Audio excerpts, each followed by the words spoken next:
дуруд. ахбори радиои тоҷикистон аз пешниҳоди шумо дар студия Бузургмеҳри Алӣ. таваҷҷӯҳ намоед ба сархати хабарҳо. баррасии созишномаи қарзӣ байни ҷумҳурии тоҷикистон ва бонки содиротиву воридотии давлатии Австрия.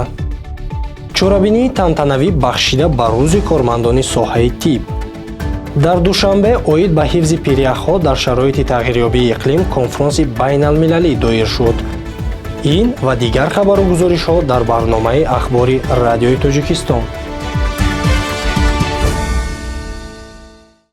ҳамасола дар тоҷикистон санаи 18 август ҳамчун рӯзи кормандони соҳаи тиб таҷлил карда мешавад. ба ин муносибат имрӯз президенти ҷумҳурии тоҷикистон пешвои миллат муҳтарам Эмомалӣ Раҳмон ҳамаи кормандони соҳаи тибро табрик намуданд. аз ҷумла дар паёми шодбошии роҳбари давлат омадааст ки имсол бо фармони президенти ҷумҳурии тоҷикистон ҷоизаи байналмилалии Абуалӣ ибни Сино дар соҳаи тиб таъсис дода шуд ки ин ҷоиза танҳо як қадрдониву мукофоти илмӣ нест, он рамзи эҳтироми амиқи мо ба мероси гаронбаҳои яке аз бузургтарин донишмандони миллати тоҷик ва таърихи инсоният мебошад. ин иқдоми бесобиқа тоҷикистонро ба маркази муколамаи илми тибби ҷаҳонӣ табдил дода, олимону табибони барҷастаи дунёро барои кашфиёту навовариҳо дар соҳаи тиб қадрдонӣ менамояд. имрӯз таҳти раёсати раиси маҷлиси намояндагони маҷлиси олии ҷумҳурии тоҷикистон Файзалӣ Идизода ҷаласаи ғайринавбатии шӯрои маҷлиси намояндагони маҷлиси олии ҷумҳурии тоҷикистон баргузор гардид. дар ҷаласаи ғайринавбатии шӯро созишномаи қарзӣ байни ҷумҳурии тоҷикистон ва бонки содиротиву воридотии давлатии Австрия оид ба лоиҳаи таҷдиди муассисаи давлатии маркази ҷумҳуриявии илмии саратоншиносӣ дар шаҳри Душанбе ва лоиҳаи як қатор қонунҳои ҷумҳурии тоҷикистон пешниҳод гардида қарорҳои дахлдор қабул карда шуданд.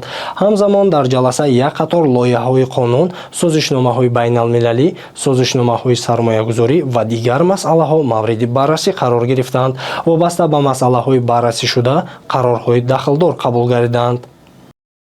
имрӯз дар вазорати тандурустӣ ва ҳифзи иҷтимоии аҳолии ҷумҳурии тоҷикистон бахшида ба иди касбии кормандони соҳаи тиб чорабинии тантанавӣ баргузор гардид. мавзӯъро ҳамкорамон Нуралӣ Давлат идома медиҳад. чорабиниро муовини сарвазири мамлакат Дилрабо Мансурӣ ифтитоҳ намуда, нахуст паёми шодбошии президенти кишвар муҳтарам Эмомалӣ Раҳмонро ба муносибати рӯзи касбии кормандони соҳаи тиб расониданд.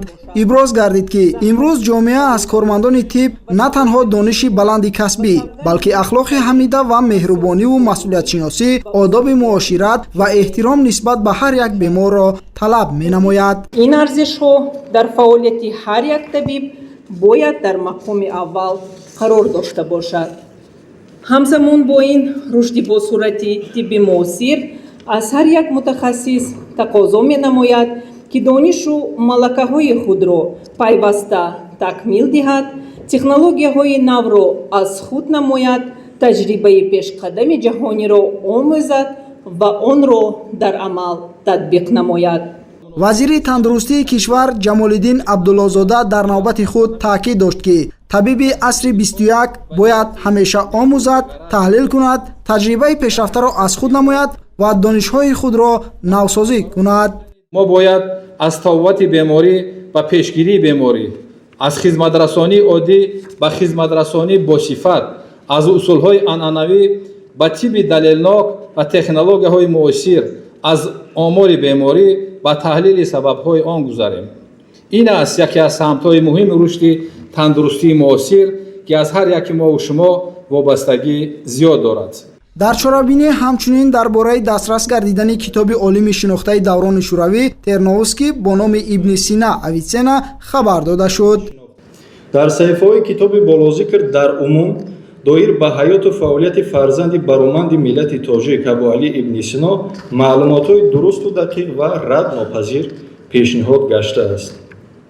мавриди зикр аст ки бо мақсади омӯзиш аз рӯи нусхаи дарёфтшуда китоби Ибни Сина як адад ба чоп расонида шудааст. дар қисмати дигари ҷамъомад як қатор табибон ва олимони соҳаи тиб ҷиҳати ноил гардидан ба дастовардҳои арзандаи меҳнатӣ бо мукофотҳои соҳавӣ сарфароз гардиданд.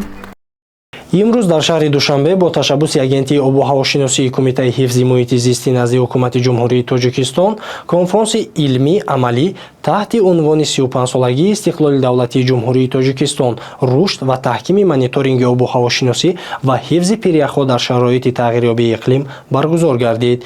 идомаи мавзӯъ дар пешниҳоди ҳамкорамон Олуфта Шарипова. 35-солагии истиқлолати давлатии ҷумҳурии тоҷикистон рушд ва таҳкими мониторинги обуҳавошиносӣ ва ҳифзи пиряхҳо дар шароити тағйирёбии иқлим таҳти чунин унвон имрӯз бо ташаббуси кумитаи ҳифзи муҳити зисти назди ҳукумати ҷумҳурии тоҷикистон конфронси илмӣ амалӣ баргузор гардид ки дар кори он намояндагон аз созмонҳои байналмилалии шарикони рушд ва дигар ниҳодҳои марбутаи кишвар иштирок намуданд.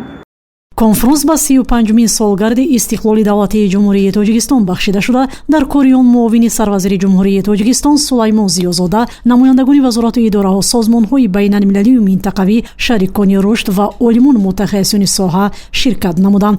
муовини сарвазири ҷумҳурии тоҷикистон аснои баромади хеш баргузории чунин ҳамоиши байналмилалиро барои ҷумҳурии тоҷикистон муҳим арзёбӣ намуда иброз доштанд ки зеро масъалаҳои тағйирёбии иқлим, ҳифзи захираҳои оби, омӯзиш ва ҳифзи пиряхҳо, инчунин пешгирӣ ва коҳиш додани таъсири хатарҳои табиӣ ба яке аз самтҳои муҳими рӯзномаи ҷаҳонӣ табдил ёфтааст. зимни ҳамоиш таъкид рафт ки конфронси имрӯза ҳамчун платформаи муҳим барои муттаҳид намудани мақомотҳои давлатӣ, олимону коршиносон, ташкилотҳои байналмилалӣ ва шарикони рушд хизмат менамояд.